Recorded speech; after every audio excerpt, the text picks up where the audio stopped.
নিষেধাজ্ঞার প্রাচীর টপকে ইরানকে অপ্রতিরোধ।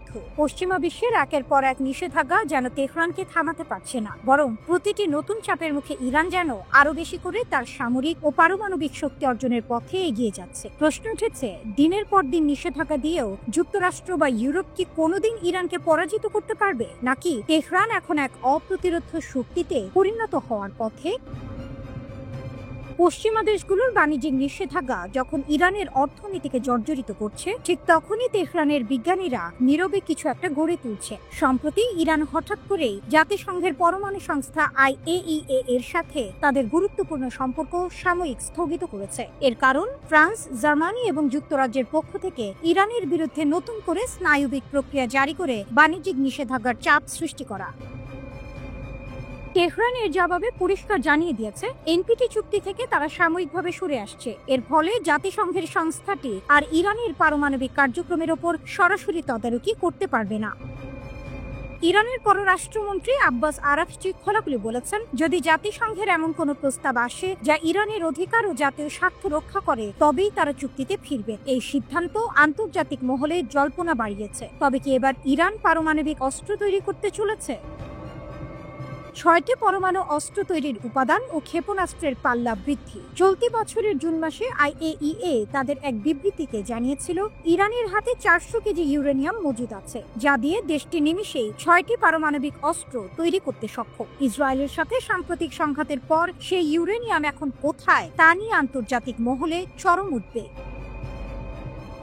এদিকে ইরানের সর্বোচ্চ প্রতিরক্ষা বাহিনী IRGC এর পক্ষ থেকে এসেছে আরো চাঞ্চল্যকর ঘটনা। তাদের বর্তমান ক্ষেপণাস্ত্রগুলোর সর্বোচ্চ হামলার পরিধি 2000 কিলোমিটার, কিন্তু IRGC এখন এই সীমা থেকে বেরিয়ে আসার পরিকল্পনা করেছে। তাদের কেন্দ্রীয় সামরিক সদর দপ্তরের ডেপুটি ইন্সপেক্টর মোহাম্মদ জাফর আনসারি সাফ জানিয়েছেন, ইরানের ক্ষেপণাস্ত্রের পাল্লা প্রয়োজন অনুসারে যে কোনো পর্যায়ে বাড়ানো হবে।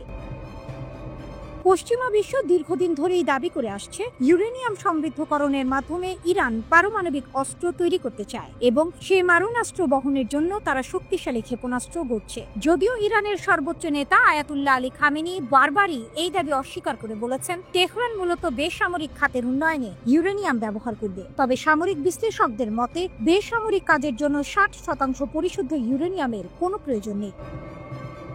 পশ্চিমে নিষেধাজ্ঞার মুখে নতি স্বীকার না করে উল্টো IAEA এর নজরদারি থেকে সরে আসা এবং ক্ষেপণাস্ত্রের পাল্লা বাড়ানোর ঘোষণা, এগুলো ইঙ্গিত দিচ্ছে এক নতুন সামরিক শক্তির উত্থানে। ইরান যেন এখন কোনো বাধা না মেনেই তার প্রতিরক্ষা শক্তিকে অপ্রতিরোধ করার পথে এগোচ্ছে। তাহলে কি পশ্চিমা দেশগুলোর নিষেধাজ্ঞা এখন বুমেরাং হচ্ছে? চাপ যত বাড়ছে, তেহরান ততই কি পরমাণু অস্ত্রের পথে এগোচ্ছে? ইরানকে দমানোর এই পুরনো স্নায়বিক প্রক্রিয়া কি শেষ পর্যন্ত পশ্চিমের জন্য এক বিরাট সংকটের জন্ম দেবে? আন্তর্জাতিক রাজনীতিতে এই মুহূর্তের সবচেয়ে বড় প্রশ্ন একটাই, ইরান কি পারমাণবিক শক্তিতে বলিয়ান হয়ে মুসলিম বিশ্বের নতুন সামরিক শক্তি হিসেবে আত্মপ্রকাশ করতে চলেছে, যাকে থামানো পশ্চিমাদের পক্ষে অসম্ভব হয়ে উঠবে?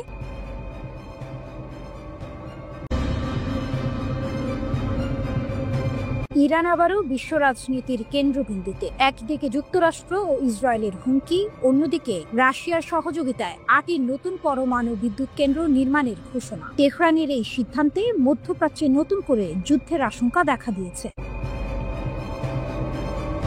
ইরান জানিয়েছে, তারা 8টি বৃহৎ পরমাণু বিদ্যুৎ কেন্দ্র নির্মাণের পরিকল্পনা নিয়েছে। এ কাজের সহযোগী দেশ হিসেবে থাকবে রাশিয়া। ইরানের দাবি, এই কেন্দ্রগুলো শুধুমাত্র বিদ্যুৎ উৎপাদনের জন্য ব্যবহার করা হবে, সামরিক উদ্দেশ্যে নয়। তবে পশ্চিমা বিশ্ব ও আন্তর্জাতিক পরমাণু তদারকি সংস্থা IAEA এই দাবিতে পুরোপুরি আস্থা রাখতে পারছে না। ইরানের পরমাণু শক্তি সংস্থার প্রধান মোহাম্মদ ইসলামি জানান, 1980 এর দশক থেকেই রাশিয়ার সঙ্গে একটি চুক্তি ছিল, যেখানে 8টি কেন্দ্র নির্মাণের পরিকল্পনা ছিল। সেই পুরনো চুক্তির বাস্তবায়ন এখন শুরু হচ্ছে। প্রথম ধাপে বুশেহর এলাকায় 4টি কেন্দ্র তৈরি হবে, যার মোট উৎপাদন ক্ষমতা হবে 5000 মেগাওয়াট। দ্বিতীয় ধাপে হরমুজগান প্রদেশে আরও 4টি কেন্দ্র নির্মাণ করা হবে। ইসলামী আরো বলেন, নতুন চুক্তিতে ছোট আকারের পরমাণু রিঅ্যাক্টর তৈরির কথা রয়েছে, যা আগের পরিকল্পনায় ছিল না। তিনি আশা প্রকাশ করেন, রাশিয়ার সঙ্গে এই বিষয়ে মূল চুক্তি শিগগিরই চূড়ান্ত হবে। বর্তমানে ইরানের একমাত্র সক্রিয় পরমাণু বিদ্যুৎ কেন্দ্র বুশেহরে অবস্থিত, যার উৎপাদন ক্ষমতা প্রায় 1000 মেগাওয়াট। নতুন কেন্দ্রগুলো চালু হলে ইরানের মোট কেন্দ্রের সংখ্যা দাঁড়াবে 9টিতে। তবে এই ঘোষণা এমন এক সময়ে এলো যখন ইরান ও পশ্চিমা দেশগুলোর সম্পর্ক চরম উত্তেজনাপূর্ণ। বিশেষ করে ইসরায়েলের সাম্প্রতিক ক্ষেপণাস্ত্র হামলার পর তেহরান তার পারমাণবিক কর্মসূচি আরও গোপন রাখার সিদ্ধান্ত নিয়েছে। ইরানের সংসদ সম্প্রতি একটি আইন পাশ করেছে, যেখানে বলা হয়েছে আইএইএ ইরানের পরমাণু স্থাপনায় পরিদর্শন করতে চাইলে কিছু শর্ত মানতে হবে। সংস্থাটিকে ইরানের স্থাপনায় হামলার নিন্দা জানাতে হবে এবং গোপন তথ্য অন্য কারো সঙ্গে ভাগ না করার গ্যারান্টি দিতে হবে। ইরান বলছে আইএইএ এখনো এসব শর্ত মানেনি, তাই আপাতত পরিদর্শকদের শুধু বুশেহর ও তেহরান গবেষণা চুল্লিতে সীমিত পরিসরে প্রবেশের অনুমতি দেওয়া হয়েছে। ইসলামী বলেন আইএইএ তাদের আইনি দায়িত্ব পালন করছে না, তাই কে ইরানে প্রবেশ করবে সেটি আমরা ঠিক করব। বিশ্লেষকরা মনে করছেন এই বক্তব্য স্পষ্টভাবে জানিয়ে দিল আইএইএ এর ওপর ইরানের আস্থা প্রায় শেষ, আর এর ফলে আন্তর্জাতিক অঙ্গনে ইরানের পরমাণু কর্মসূচি নিয়ে নতুন করে সংকট তৈরি হতে পারে। একজন মধ্যপ্রাচ্য বিশ্লেষকের ভাষায়, ইরান একদিকে রাশিয়ার সহযোগিতায় বিদ্যুৎ কেন্দ্র বানাচ্ছে, অন্যদিকে পশ্চিমা বিশ্বের নজরদারি এড়িয়ে যেতে চাইছে। এটি এক ধরনের ভূ রাজনৈতিক দাবা খেলা, যেখানে ইরান নিজেকে চেকমেট অবস্থায় যেতে দেবে না। ইরান বারবার বলছে তাদের পরমাণু কর্মসূচি শুধুই বিদ্যুতের জন্য, কিন্তু ইতিহাস বলছে এই ধরনের দাবির আড়ালে অনেক সময় সামরিক উদ্দেশ্য লুকিয়ে থাকে। তাই প্রশ্ন এখন একটাই, ইরানের এই পরমাণু যাত্রা কি সত্যিই শান্তির পথে, নাকি নতুন এক সংঘাতের সূচনা?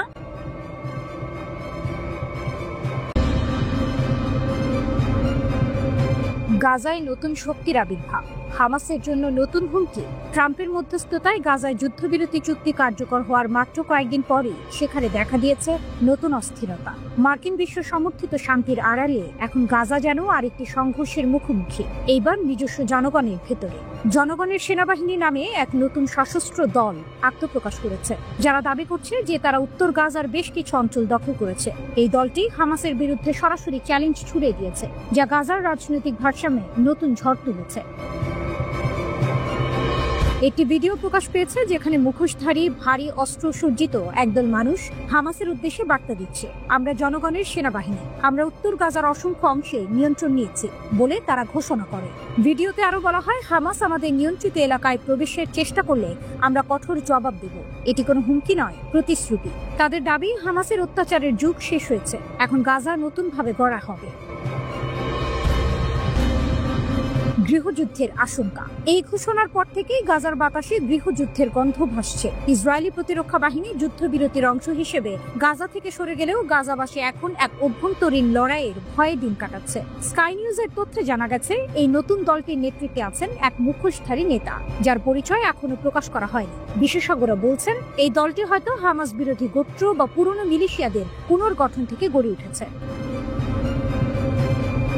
হামাসের পাল্টা বার্তা। এদিকে হামাসও বসেনি। যুদ্ধবিরতির মধ্যেও তারা গাজার ভেতরে সন্দেহভাজন ইসরায়েলি সহযোগীদের বিরুদ্ধে কঠোর অভিযান চালাচ্ছে। সামাজিক মাধ্যমে ছড়িয়ে পড়া কয়েকটি ভিডিওতে দেখা গেছে হামাস যোদ্ধারা প্রকাশ্যে কয়েকজনকে গুলি করে হত্যা করছে।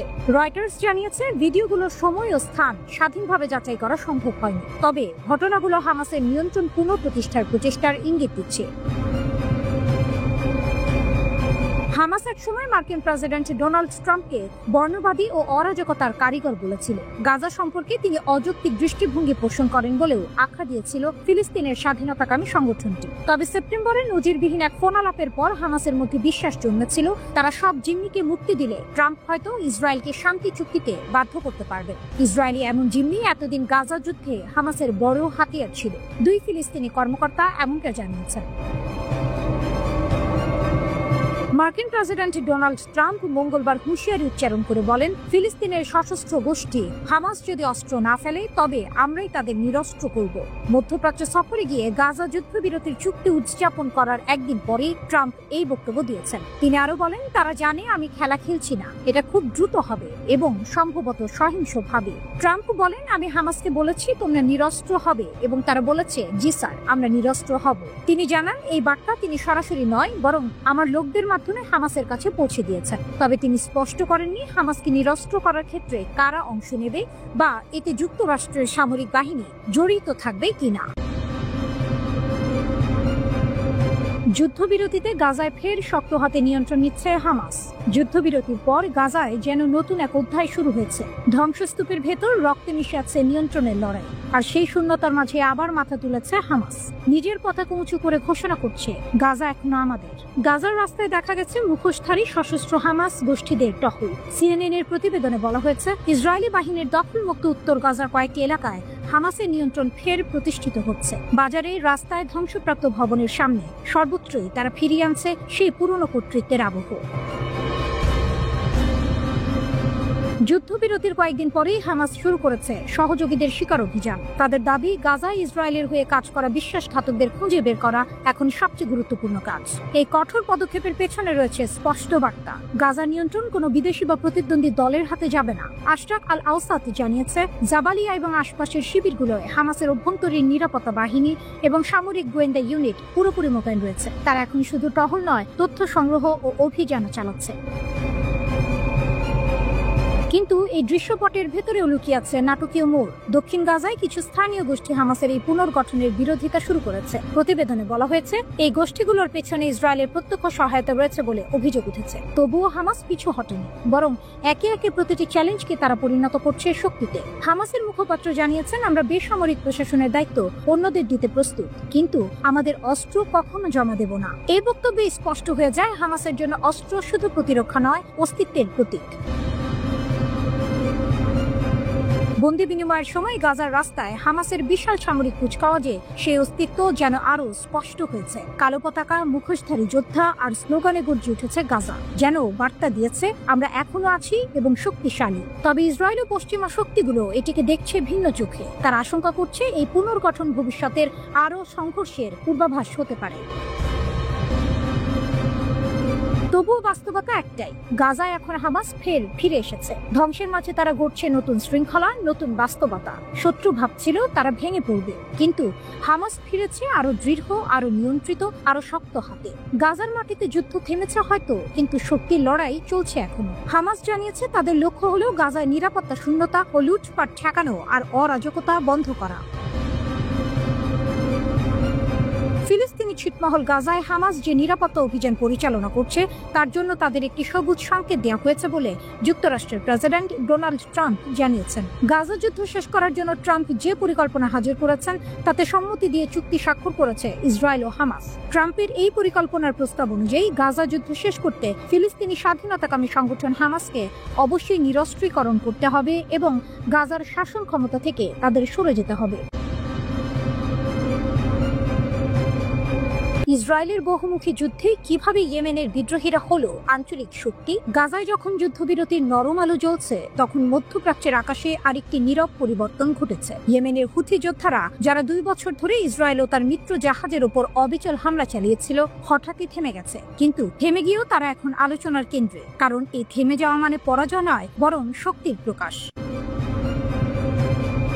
হুথি নেতা আব্দুল মালিক আল হুথি তার যোদ্ধাদের নির্দেশ দিয়েছেন, যতক্ষণ ইসরায়েল গাজায় যুদ্ধবিরতি মানবে, ততক্ষণ আমরাও থামবো। এক সৌদি সূত্র জানিয়েছে, এই সিদ্ধান্ত ইসরায়েলের সঙ্গে নয়, ফিলিস্তিনিদের সঙ্গে সংহতি থেকেই এসেছে। এটাই হুথিদের শক্তির প্রকাশ, তারা আলোচনা ছাড়াই নিজেদের নিয়ম তৈরি করে।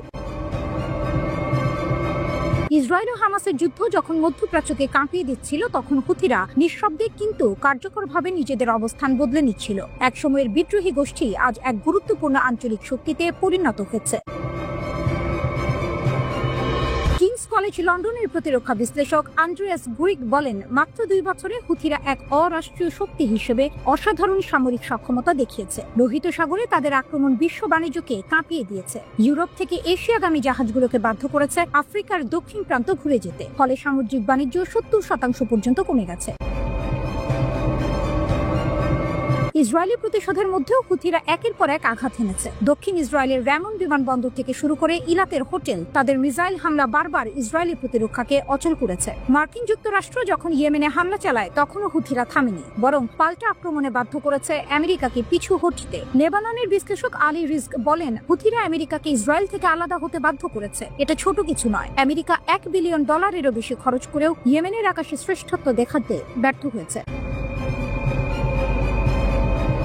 হুথিদের শক্তি শুধু অস্ত্রে নয়, সংগঠনে। গ্রিক বলেন, তারা একটি নেটওয়ার্কের মধ্যে নেটওয়ার্ক, উপজাতি, ধর্মীয়, নিরাপত্তা ও বাণিজ্যিক শক্তির সমন্বয়। একজন নেতা নিহত হলেও গোষ্ঠীটি থেমে যায় না। এই কাঠামোই তাদের অদম্য করে তুলেছে। ইসরায়েলের তুলনায় হুথিরা ভৌগোলিকভাবেও সুবিধাজনক অবস্থানে। লেবাননের মতো সীমান্তে নয়, দূরত্ব তাদের রক্ষা দেয়। ফলে তারা তুলনামূলকভাবে কম ঝুঁকিতে থেকেও ইসরায়েলের বিরুদ্ধে হামলা চালাতে পারে।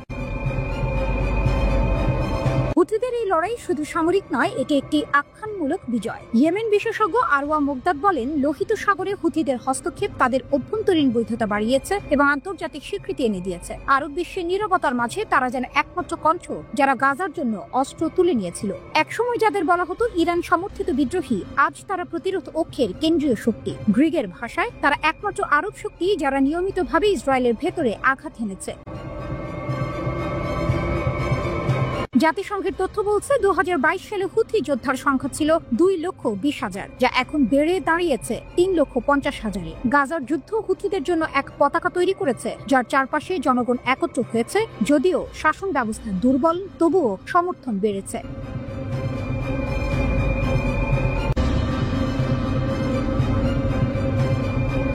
ইসরায়েলের উঠোনে ধরা পড়ল গুপ্ত ছায়া। লেবাননে মোসাদ বিরোধী ঝড়ে কাঁপছে তেল আবিব। ইসরায়েলের একেবারে দরজার সামনে প্রতিরোধের ঘাঁটি লেবাননে ঘটেছে এক বিস্ময়কর অভিযান। দেশটির নিরাপত্তা বাহিনীর হাতে এসেছে এমন এক গোয়েন্দা জাল, যা নাকি মাসের পর মাস ধরে কাজ করছিল ইসরায়েলের হয়ে। মোট 32 জনকে গ্রেপ্তার করা হয়েছে।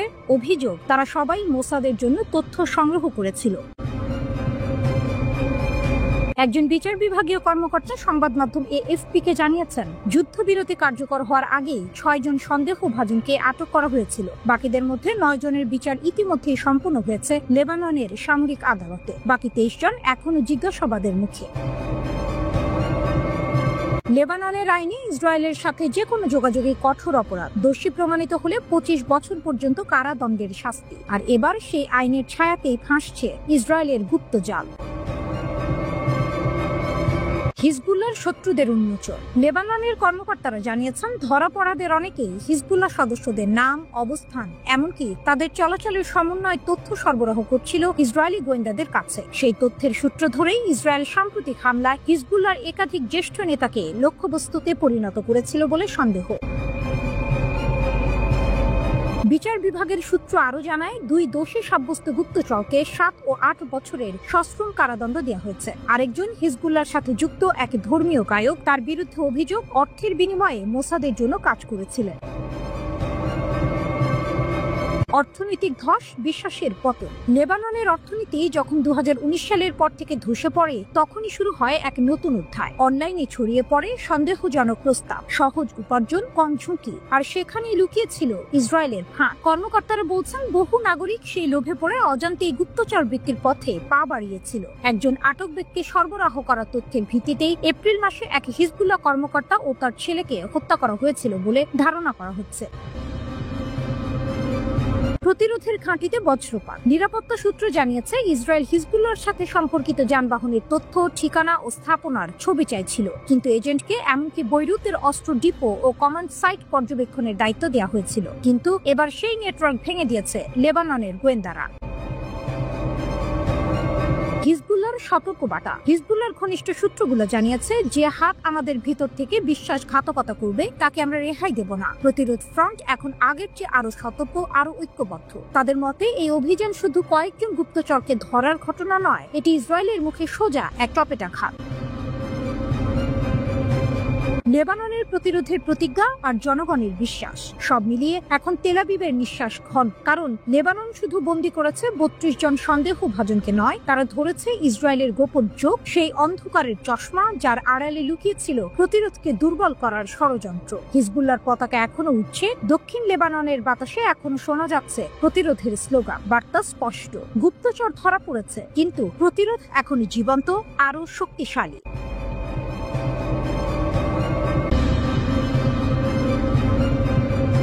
গাজায় যুদ্ধ থেমে যাওয়ার কথা, কিন্তু মাঠের বাস্তবতা বলছে অন্য গল্প। যুদ্ধবিরতির আগের রাতেই হামাস আবারও প্রাণঘাতী বার্তা পাঠিয়েছে ইসরায়েলকে।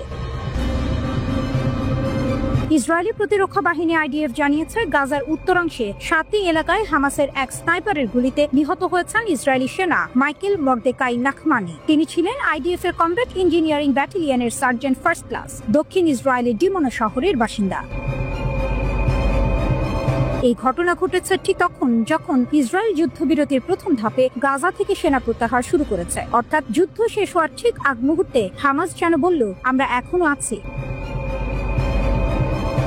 হামাসের শেষ বার্তা। ইসরায়েলি প্রতিরক্ষা মন্ত্রণালয়ের সর্বশেষ তথ্যে দেখা যাচ্ছে, গত 2 বছরে ইসরায়েলি সেনা, গোয়েন্দা কর্মকর্তা, পুলিশ ও নিরাপত্তা সদস্য সহ 1152 জন নিহত হয়েছেন। এর মধ্যে অনেকে প্রাণ হারিয়েছেন গাজা, লেবানন ও পশ্চিম তীরে সংঘর্ষে।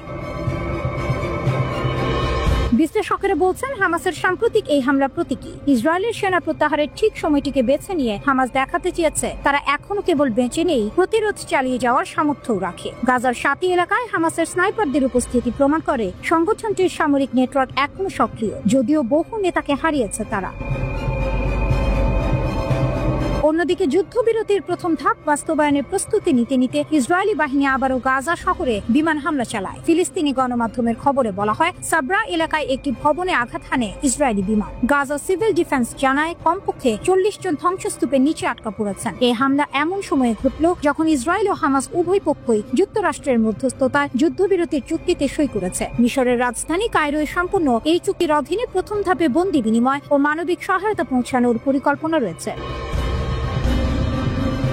কিন্তু বাস্তবে গাজায় এখনো চলছে গোলাগুলি ও হামলা। ফলে প্রশ্ন উঠছে, চুক্তি শুরু হওয়ার আগেই যদি রক্ত ঝরে তবে যুদ্ধবিরতি কতটা টিকবে? হামাসের শক্তি, ইসরায়েলের দুশ্চিন্তা। ইসরায়েলি বিশ্লেষকেরা মানছেন, 2 বছরের কঠোর অভিযানে হামাসের সামরিক কাঠামো ক্ষতিগ্রস্ত হলেও পুরোপুরি ধ্বংস করা সম্ভব হয়নি। সংগঠনটি গাজা শহরের ভেতরে তৈরি বিশাল সুড়ঙ্গ নেটওয়ার্ক, স্থানীয় সহায়তা ও যুদ্ধ কৌশল দিয়ে এখনো ইসরায়েলি সেনাদের চাপে রাখতে পারছে। একজন পশ্চিমা নিরাপত্তা বিশ্লেষক বলেন, হামাস এখন আর শুধু একদল যোদ্ধা নয়, এটি এক প্রতিরোধের প্রতীক। যতদিন গাজা অবরুদ্ধ থাকবে ততদিন এই প্রতিরোধের আগুন টিকে থাকবে। গাজায় ইসরায়েলি হামলায় 67,000-এর বেশি মানুষের মৃত্যু হয়েছে। ইসরায়েলি হত্যাযজ্ঞকে গণহত্যা হিসেবে অভিহিত করেছে জাতিসংঘ সহ বিভিন্ন আন্তর্জাতিক মানবাধিকার সংস্থা। যুক্তরাষ্ট্রভিত্তিক মানবাধিকার সংস্থা ডনের ইসরায়েল ফিলিস্তিন বিভাগের পরিচালক মাইকেল শিফার ওমারম্যান বলেন, যুদ্ধের ইতি টানার বিনিময়ে জিম্মিদের মুক্তির প্রস্তাব হামাস শুরু থেকেই দিয়ে আসছে। এখন পর্যন্ত যত যুদ্ধবিরতি হয়েছে, ইসরায়েল প্রত্যেকবারই ইচ্ছাকৃতভাবে, প্রকাশ্যে ও নির্লজ্জভাবে সেগুলো লঙ্ঘন করেছে।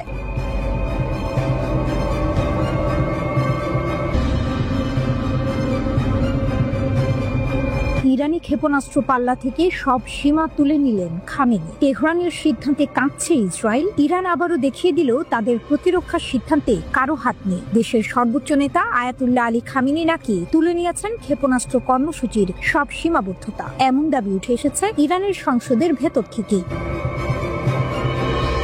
আন্তর্জাতিক সংবাদ মাধ্যম ইরান ইন্টারন্যাশনাল জানিয়েছে, ইরানের সংসদের জাতীয় নিরাপত্তা কমিটির সদস্য আহমেদ বকশায়েদ আরদেস্তানি স্থানীয় এক সংবাদ মাধ্যমে বলেছেন, ইরান তার ক্ষেপণাস্ত্র কর্মসূচি উন্নত করেছে এবং যতটা প্রয়োজন মনে করবে ততটাই উন্নত করবে।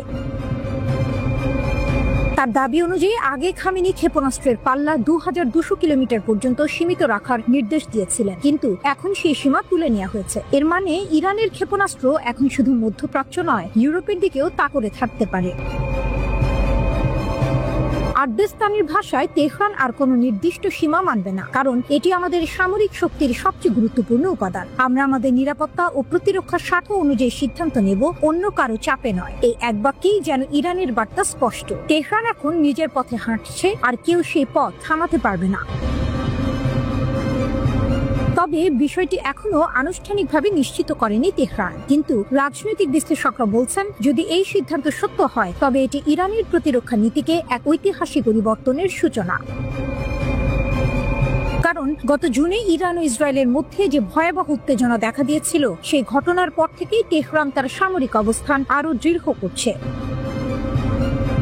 ইরানের সেনাবাহিনী ইতিমধ্যেই ঘোষণা দিয়েছে তারা যে কোনো হুমকির জবাব দিতে প্রস্তুত। বিশ্লেষকরা মনে করছেন খামেনির এই সিদ্ধান্ত শুধু প্রতিরক্ষা নয়, বরং এক ধরনের কূটনৈতিক বার্তাও বটে। এটি যেন আমেরিকা ও ইসরায়েলকে বলে দিচ্ছে, আমরা থামবো না, আমাদের আকাশের সীমা এখন পৃথিবীর গণ্ডিও ছুঁবে। এরই মধ্যে ইরানের পররাষ্ট্রমন্ত্রী আব্বাস আরাকচি অভিযোগ করেছেন, ইসরায়েল ওয়াশিংটনকে বিভ্রান্ত করতে ইরানের আন্তঃমহাদেশীয় ক্ষেপণাস্ত্র নিয়ে মিথ্যা প্রচার চালাচ্ছে। তিনি বলেন, তেহরানের লক্ষ্য প্রতিরক্ষা, আগ্রাসন নয়, কিন্তু কেউ যদি আমাদের সীমা অতিক্রম করে আমরা চুপ থাকবো না। এই অবস্থান ইরানের আত্মবিশ্বাসের প্রতীক হয়ে উঠেছে।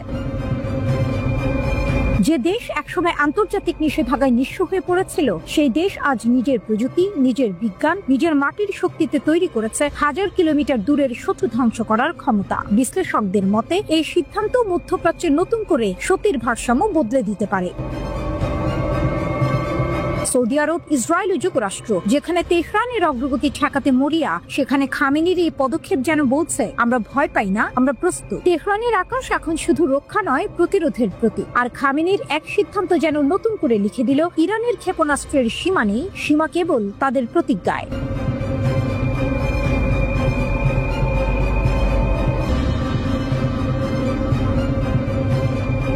নেতানিয়াহুর সতর্কতা, কিন্তু ইরানের ঘূর্ণিঝড়ে ফিরেছে শক্তির অস্ত্রাগার। 4 মাসেই তেহরানের পুনর্জন্ম। আইআরজিসির ক্ষেপণাস্ত্র প্রস্তুত, ড্রোনের চোখ জেগে আছে আকাশে। মধ্যপ্রাচ্যের আকাশে আবারও ঘন কালো মেঘ। ইসরায়েলের প্রধানমন্ত্রী বেনিয়ামিন নেতানিয়াহু সতর্ক করছেন, ইরান এখন এমন ক্ষেপণাস্ত্র তৈরি করছে যা মার আ লাগো পর্যন্ত পৌঁছাতে পারে। কিন্তু তেহরান থেকে পাল্টা গর্জন, শপথে মেরামত হয়েছে, এখন আমরা আগের চেয়ে শক্তিশালী। 4 মাস আগের 12 দিনের যুদ্ধে ইসরায়েলের সঙ্গে সংঘর্ষে বিপুল ক্ষয়ক্ষতির মুখে পড়েছিল ইরান, কিন্তু মাত্র 4 মাসে সেই ধ্বংসস্তূপ থেকে উঠে দাঁড়িয়েছে দেশটি। ইরানের Islamic revolutionary guard corps IRGC ঘোষণা দিয়েছে তাদের ক্ষেপণাস্ত্র ও ড্রোন আবারও পুরোপুরি প্রস্তুত। আইআরজিসির এরোস্পেস প্রধান brigadier general Seyed Majid Mousavi জানিয়েছেন, শপথই আমরা পূরণ করেছি, এখন যে কেউ আমাদের সীমা অতিক্রম করলে দ্রুত ও দৃঢ় জবাব পাবে। এই ঘোষণাই যেন ইরানের নতুন আত্মবিশ্বাসের প্রতীক। বিশ্লেষকরা বলছেন, এটি শুধু সামরিক বার্তা নয়, এটি রাজনৈতিক সতর্কবার্তাও। ইরান এখন নিজের পথে চলছে, পশ্চিমা নিষেধাজ্ঞা বা ইসরায়েলি হুমকিতে আর পিছিয়ে যাবে না। তেহরানে এক বৈঠকে মুসাভি বলেন, আমাদের ক্ষেপণাস্ত্র ও ড্রোনের আঘাত বহুস্তরীয় প্রতিরক্ষা ভেদ করে শত্রুর ওপর আঘাত এনেছে। সে আঘাত যুদ্ধের ভাগ্য বদলে দিয়েছে। তার দাবি, 12 দিনের যুদ্ধের মোড় ঘুরিয়েছে ইরানের প্রযুক্তি ও নিখুঁত আঘাত ক্ষমতা। প্রেস টিভির প্রতিবেদন অনুযায়ী হজ্জাতুল ইসলাম খাগানো তেহরানের ক্ষেপণাস্ত্রের ভূমিকা তুলে ধরে বলেন, আমাদের ক্ষেপণাস্ত্র ইসরায়েলের প্রতিরক্ষা ভেদ করে তাদের আত্মসমর্পণে বাধ্য করেছে। এমন বক্তব্য যেন পরিষ্কার করে দিচ্ছে, ইরান এখন শুধু প্রতিরক্ষার নয়, প্রতিশোধের প্রতীক। কিন্তু এই ঘোষণা শুনে যেন কেঁপে উঠেছে পশ্চিমা বিশ্ব। নেতানিয়াহু নতুন সতর্কতা দিয়েছেন, ইরান 8000 কিলোমিটার পাল্লার ক্ষেপণাস্ত্র তৈরি করছে, আর মাত্র 3000 কিলোমিটার বাড়ালেই পৌঁছে যাবে আমেরিকার মাটিতে। তার ভাষায়, ইরান যদি এই পথে এগোয়, নিউ ইয়র্ক, ওয়াশিংটন, এমনকি মার আ লাগো নিরাপদ থাকবে না। ইসরায়েলি প্রধানমন্ত্রী 6 অক্টোবর এক সাক্ষাৎকারে দাবি করেন, ট্রাম্পের সাহায্যে একসময় ইরানের পারমাণবিক কর্মসূচি থামানো গিয়েছিল, কিন্তু এখন সেটি আবার ফিরে এসেছে আরো শত হয়ে। আর এই মন্তব্যের মধ্যেই যুক্তরাষ্ট্র নতুন করে সামরিক উপস্থিতি বাড়াতে শুরু করেছে মধ্যপ্রাচ্যে। গত সপ্তাহে মার্কিন বিমান বাহিনীর 1 ডজন KC-135 স্ট্র্যাটো ট্যাঙ্কার এবং অন্যান্য রিফুয়েলিং বিমান কাতারের আল উদেইদ ঘাঁটিতে মোতায়েন করা হয়েছে। সবই যেন এক নতুন সংঘর্ষের পূর্বাভাস। তবে তেহরান নীরব নয়।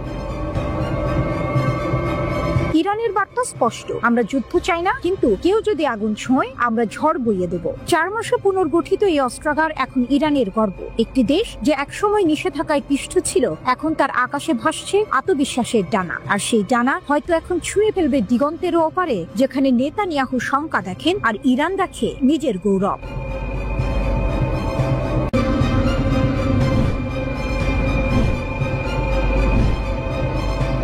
একটি মার্কিন ড্রোনের পতন, আর সেই পতন থেকেই ইরানের উত্থান। যা একসময় ছিল আমেরিকার গর্ব, তাই আজ তেহরানের গোপন শক্তির প্রতীক।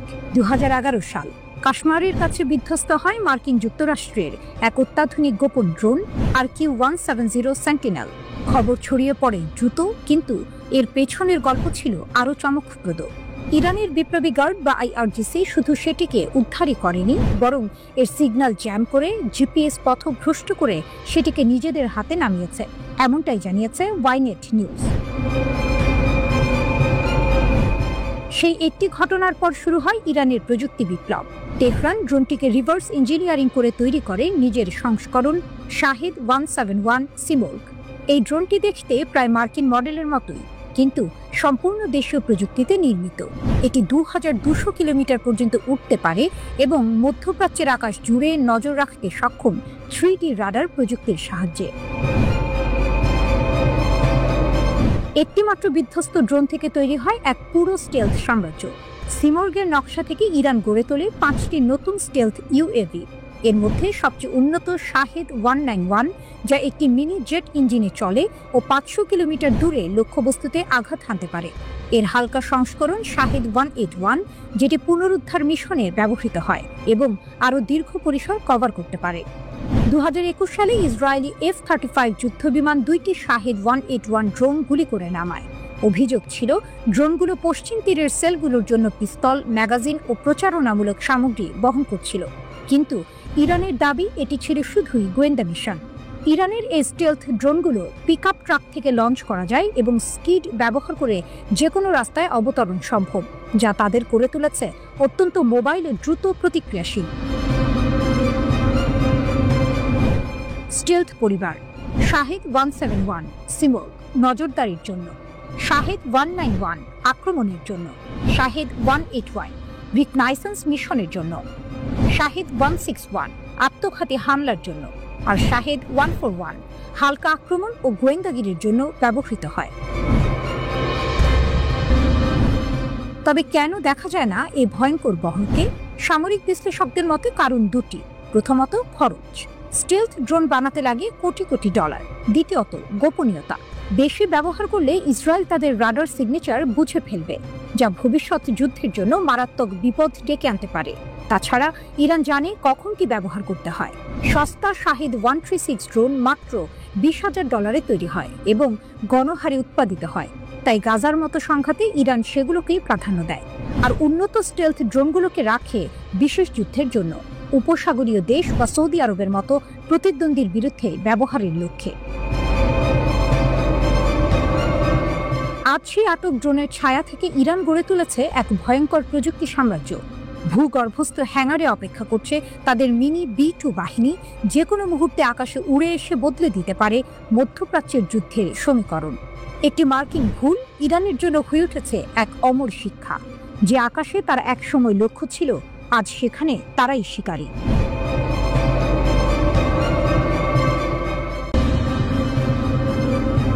তেহরানে ইরান রাশিয়ার পারমাণবিক বন্ধন আরো গভীর। নতুন চুল্লি, নতুন চুক্তি। ইরান বলছে এই শক্তি যুদ্ধের নয়, উন্নতির। তেহরানের ব্যস্ত কূটনৈতিক দিনপঞ্জিতে বিশেষ এক দিন। ইরানের আণবিক শক্তি সংস্থার প্রধান মোহাম্মদ ইসলামি বৈঠক করলেন রাশিয়ার পারমাণবিক জায়ান্ট রোসাটমের আন্তর্জাতিক বিষয়ক উপমহাপরিচালক নিকোলাই স্পাসকির সঙ্গে। এজেন্ডা একটাই, ইরান রাশিয়ার পারমাণবিক সহযোগিতা আরও এগিয়ে নেওয়া। কিন্তু এই বৈঠক শুধু প্রযুক্তিগত নয়, এতে লুকিয়ে আছে এক ভূ রাজনৈতিক বার্তা। যেখানে পশ্চিমা নিষেধাজ্ঞা ইরানের শক্তিকে রুদ্ধ করতে চায়, সেখানে তেহরান মস্কোর হাত ধরে বলছে, আমরা পিছিয়ে পড়ব না। 24 সেপ্টেম্বর ইসলামীর মস্কো সফরের পর এই বৈঠক অনুষ্ঠিত হয়। তখনই উভয় দেশ ইরানের ছোট পারমাণবিক বিদ্যুৎ কেন্দ্র নির্মাণে সহযোগিতার জন্য একটি সমঝোতা স্মারক সই করে। এবারের আলোচনায় সেই প্রকল্পগুলোর অগ্রগতি এবং বাস্তবায়নের গতি বাড়ানোর বিষয়েই মূলত জোর দেওয়া হয়েছে। ইরান ও রাশিয়া একসঙ্গে কাজ করছে হরমুজ পারমাণবিক বিদ্যুৎ কেন্দ্র প্রকল্পে, যেখানে 4টি শক্তিশালী 1250 মেগাওয়াট ক্ষমতা সম্পন্ন চুল্লি নির্মাণের পরিকল্পনা রয়েছে। ইসলামের সফরের মাত্র 2 দিন পর দুই দেশই $25 বিলিয়ন এক ঐতিহাসিক চুক্তি সই করে, যা তাদের যৌথ পারমাণবিক যাত্রাকে নতুন উচ্চতায় নিয়ে যায়। এই চুক্তি ইরান রাশিয়ার 20 বছরের কৌশলগত অংশীদারিত্ব চুক্তির অংশ, যা জানুয়ারিতে স্বাক্ষরিত হয়েছিল। রাশিয়ান পার্লামেন্টের নিম্নকক্ষ স্টেট ডুমা ইতিমধ্যেই এই চুক্তিকে অনুমোদন দিয়েছে, যা এখন বাধ্যতামূলক রূপ পেয়েছে। এটি স্পষ্ট বার্তা দিচ্ছে তেহরান ও মস্কোর সম্পর্ক এখন শুধু বন্ধুত্ব নয়, দীর্ঘমেয়াদী কৌশলগত অংশীদারিত্ব। বৈঠকে আলোচনাকে বিস্তৃত ও ফলপ্রসূ বলে বর্ণনা করেছে ইরানের AEOI। তারা জানিয়েছে উভয় পক্ষই চলমান সহযোগিতার অগ্রগতি পর্যালোচনা করেছে এবং যৌথ প্রকল্পগুলো দ্রুত বাস্তবায়নের উপর জোর দিয়েছে। অর্থাৎ এখন কথার নয়, কাজের পালা। আরও একটি গুরুত্বপূর্ণ সিদ্ধান্ত নেওয়া হয়েছে। রোসাটমের মহাপরিচালক আলেক্সি লিকাসেভ ইরান সফর করবেন। তিনি ব্যক্তিগতভাবে বুশেহর পারমাণবিক বিদ্যুৎ কেন্দ্রের ইউনিট 2 ও 3 এর নির্মাণ অগ্রগতি পর্যবেক্ষণ করবেন।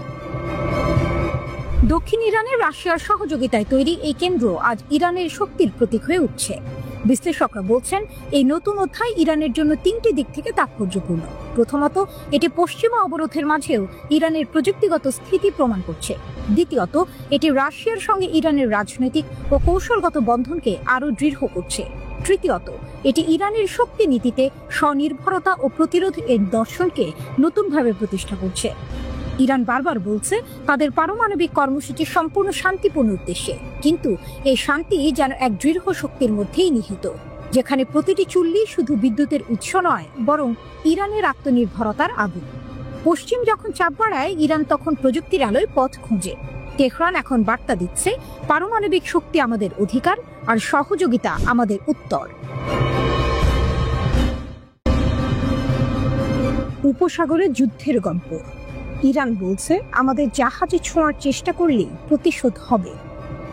উপসাগরের বাতাস যেন হঠাৎ ভারী হয়ে উঠেছে। যুক্তরাষ্ট্রের নজর এবার ইরানের তেলবাহী জাহাজগুলোর দিকে, আর তাতেই তেহরান জারি করেছে কঠোর হুঁশিয়ারি। আমাদের জাহাজে হাত দিলে সঙ্গে সঙ্গে জবাব দেওয়া হবে। লেবাননের সংবাদ মাধ্যম আল মায়াদিন জানিয়েছে ইরান ইতিমধ্যেই যুক্তরাষ্ট্রের সন্দেহজনক সামুদ্রিক নড়াচড়া শনাক্ত করেছে। ওয়াশিংটন নাকি ইরানের তেলবাহী জাহাজ আটকানোর পরিকল্পনা করছে, নামমাত্র অজুহাত নিষেধাজ্ঞা। কিন্তু তেহরান এটিকে দেখছে অর্থনৈতিক যুদ্ধ হিসেবে, যা তাদের বাণিজ্য পথ অস্থিতিশীল করতে চায়। ইরানের বার্তা স্পষ্ট, আমাদের জাহাজ বা জলসীমায় কোনো উস্কানি মানে যুদ্ধ ঘোষণা। ইরানের প্রস্তুতি। ইরানি বিপ্লবী গার্ড IRGC এবং সামরিক নৌবাহিনী ইতিমধ্যেই পারস্য উপসাগর ও ওমান সাগরে সর্বোচ্চ সতর্কতায় আছে। উপসাগরীয় ক্ষেপণাস্ত্র ঘাঁটিগুলো প্রস্তুত রাখা হয়েছে, যেন মার্কিন নৌবহর সীমা অতিক্রম করলেই সঙ্গে সঙ্গে পাল্টা হামলা চালানো যায়। একজন ইরানি সামরিক কর্মকর্তা বলেন, আমাদের ক্ষেপণাস্ত্রগুলো শুধু প্রদর্শনের জন্য নয়, প্রতিটি নৌবন্দরে এখন যুদ্ধের প্রস্তুতি। ইরান আরও সতর্ক করেছে তার আঞ্চলিক মিত্রদের, কেউ যদি যুক্তরাষ্ট্রকে সাহায্য করে ইরানি জাহাজ থামানোর চেষ্টায়, তবে তারও জবাব দেওয়া হবে। ইরান আরও সতর্ক করেছে তার আঞ্চলিক মিত্রদের, কেউ যদি যুক্তরাষ্ট্রকে সাহায্য করে ইরানি জাহাজ থামানোর চেষ্টায়, তবে তারও জবাব দেওয়া হবে। যুক্তরাষ্ট্রের নতুন পরিকল্পনা। বিভিন্ন আন্তর্জাতিক সূত্র বলছে যুক্তরাষ্ট্র স্ন্যাপব্যাক নিষেধাজ্ঞা এবং প্রলিফারেশন সিকিউরিটি ইনিশিয়েটিভ PSI কাঠামোর আড়ালে ইরানের তেল রপ্তানি রুদ্ধ করার চেষ্টা করছে। তাদের লক্ষ্য ইরানের তেল আয় রোধ করে তেহরানের অর্থনীতি চেপে ধরা। ওয়াশিংটন নাকি সৌদি আরব, সংযুক্ত আরব আমিরাত এবং বাহরাইনকে চাপ দিচ্ছে যেন তারা যুক্তরাষ্ট্রের নেতৃত্বাধীন একটি নৌবাহিনী জোটে যোগ দেয়।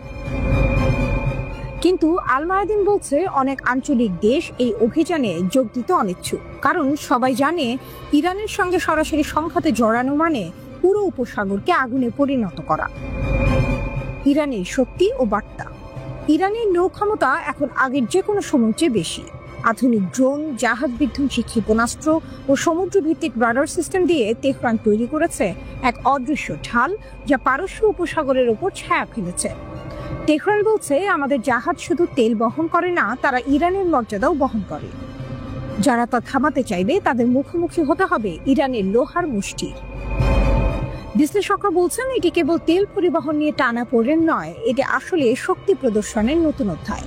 যুক্তরাষ্ট্র দেখাতে চায় সে এখনো উপসাগরের প্রভু, আর ইরান প্রমাণ করতে চায় এই সমুদ্র এখন তার প্রতিরোধের দুর্গ। যখন মার্কিন যুদ্ধজাহাজ এগিয়ে আসছে, তখন পারস্য উপসাগরের প্রতিটি ঢেউ যেন ইরানের কণ্ঠে ফিসফিস করে বলছে, আমাদের সমুদ্র, আমাদের সার্বভৌমত্ব, কেউ ছুঁয়ে দেখার সাহস করো না। এ যেন নিঃশব্দ এক যুদ্ধের প্রান্তনে, যেখানে এক পাশে মার্কিন নিষেধাজ্ঞা আর অন্য পাশে ইরানের অদম্য আত্মসম্মান। কে জিতবে এই লড়াই? এখন তা নির্ভর করছে কে আগে গুলি চালায় সেই উত্তপ্ত সমুদ্রের বুকে।